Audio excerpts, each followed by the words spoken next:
important is it to keep summits like this going, preaching a message of social justice in this country? Well, the first word that comes to my mind is continuity. When you're dealing with injustice, you have to have forums and ways to bring people together, to give them information, to empower them, to prepare them for whatever needs to take place action-wise.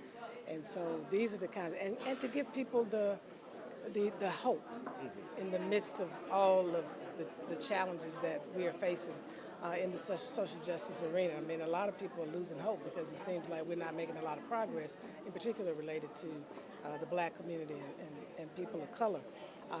And so these kind of forums are very important for that, to provide that avenue of hope and resources in particular. Would your father be surprised at many of the struggles that we're still going through today after all of his work and the groundwork that he laid? You know, what I always say to people is my father was a prophet, well before his time, obviously. And I think he foresaw not literally everything that's happening, but the essence of what's happening. And that's why, in his book, Where Do We Go From Here, he kind of outlined what we needed to do, not just as a nation, but as a world, in order to create true community. Otherwise, we're going to be faced with a lot of chaos. And that's where we are right now. We're having, continual chaos, rampant chaos in our world because we didn't address what he said, which was to shift our priorities so that people become more important than things and materialism.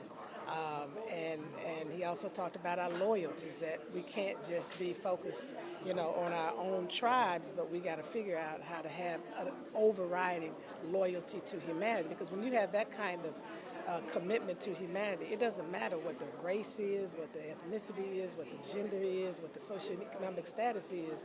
You're going to make sure that the right thing happens. And so I don't think he would be like, he'd be disappointed, though, because it's been 54 years. Yeah. When it comes to follow-up, getting the job done, are we doing enough in the form of voting, in the form of holding elected officials accountable when they make promises of change after the death of George Floyd? Well, I think we have to look at this in a multidimensional way. It's not just elected officials. It's corporations, it's faith communities. I mean, there's a collective responsibility in the work of transformation. And so, yes, I would say as part of it, we have to, I wouldn't say voting is the issue, because people turned out, as you know, in the last presidential election. They don't show up as well in our local elections, but we can't necessarily fault people because we haven't done a good job of helping people understand their citizenship rights and responsibilities.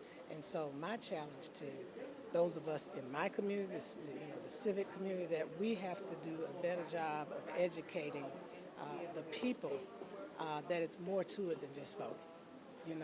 Once you show up, there's certain things that you have to follow through on in terms of whatever those issues are that concern you related to that elected official, and working with organizations that are doing the work of either lobbying, challenging those leaders, etc., and connecting with that. Because if you're detached, you're going to become cynical about it. It's like, it doesn't mean anything. They don't care anything about us. But the question is, did you do your part? But again, we have to help people understand that. And that's the danger now of what's happening around this whole conversation with CRT, which we know it's not about that, when they're trying to remove certain things from the school system, which has a lot to do with civic responsibility. If people don't know the history and what has happened through legislation in this country, we're going to raise a generation who's ignorant of all of that, then that generation is going to not become as, engaged in helping to ensure that we don't go back to some of those things that, created the circumstances of enslavement, black codes, and all forms of discrimination. All right, pleasure. Thank you for your time. Thank you.